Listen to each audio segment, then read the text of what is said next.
Let's move on to the transaction module, where we have a lot of modules like opening stock, item purchase, purchase return, item sales, sales return, etc.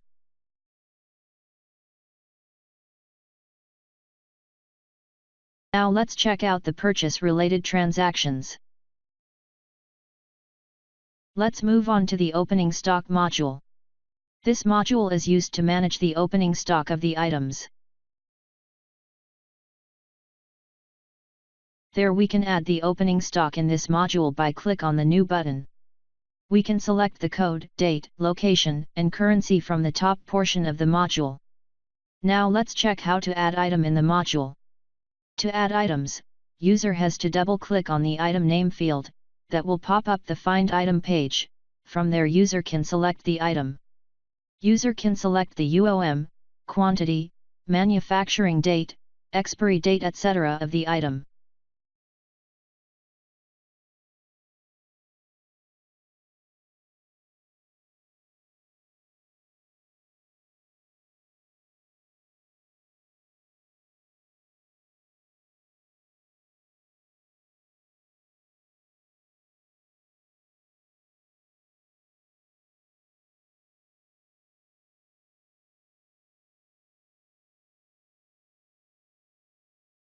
User can also enter the stock of an item batch-wise. To add in another item in the module, user has to right-click on the mouse, which will prompt the Add or Delete button. Using that buttons, user can add or delete items.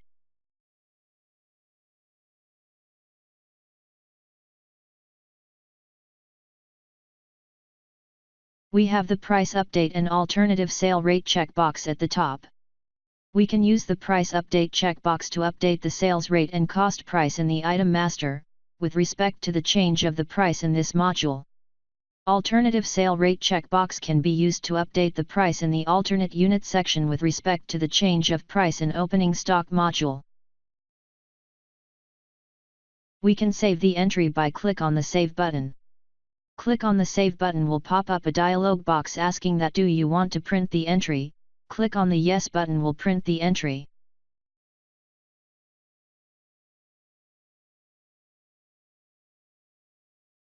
User can also edit or delete the saved entry by click on the Find or Edit button.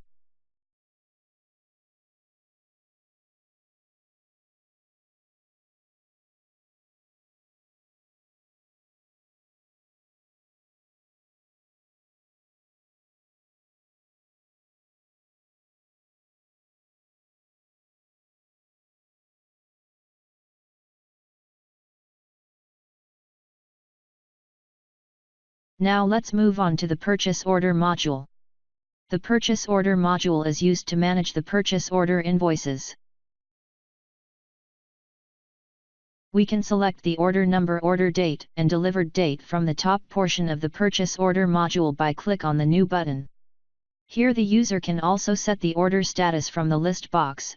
For example, if the order is not ready, then we can set the order status to not ready. Else the order is delivered, then we can set that to delivered. User can select the warehouse name, supplier name, staff name, and currency from the list box.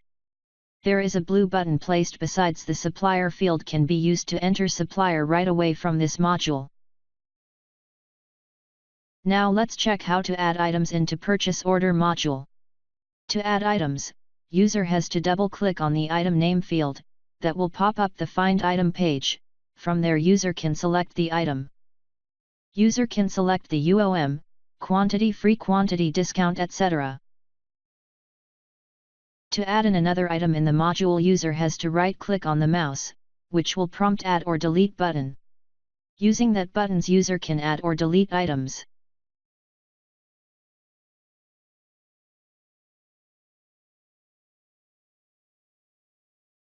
We can use the Save button to save the entry.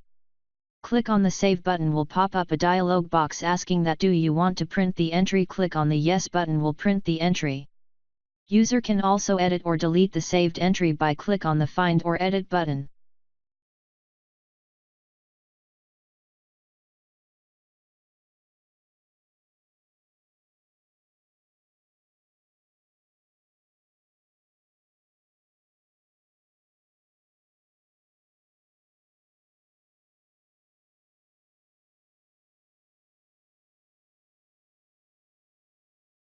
Now let's move on to the item purchase module.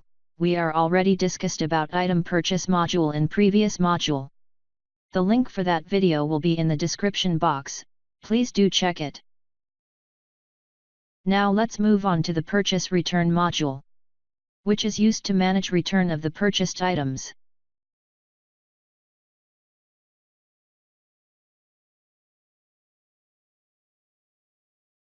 Like as we said in earlier module, we can select the return number, return date, warehouse, supplier, returned by staff, and currency. There is a blue button placed besides the supplier field can be used to enter supplier right away from this module. Now let's check how to add items into purchase return module. To add items, user has to double click on the item name field, that will pop up the find item page. From there user can select the item. To add in another item in the module, user has to right click on the mouse, which will prompt add or delete button. Using that buttons user can add or delete items. User can select the UOM, quantity, free quantity, discount, etc.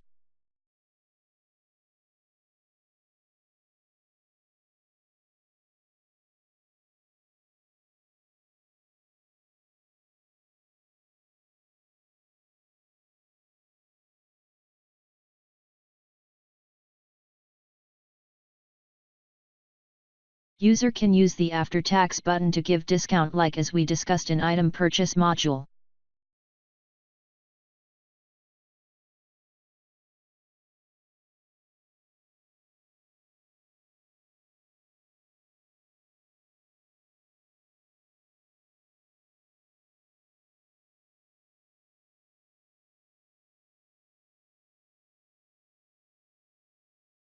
When click on the save button for saving the entry, there will get a dialog box for print the entry. If click yes, we will get the print.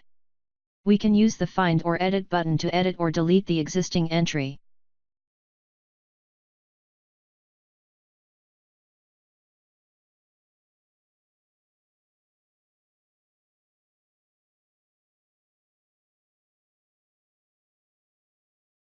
The rest of the transactions related to sales will be discussed in another video. Link for that tutorial video will be in the description area, do check it.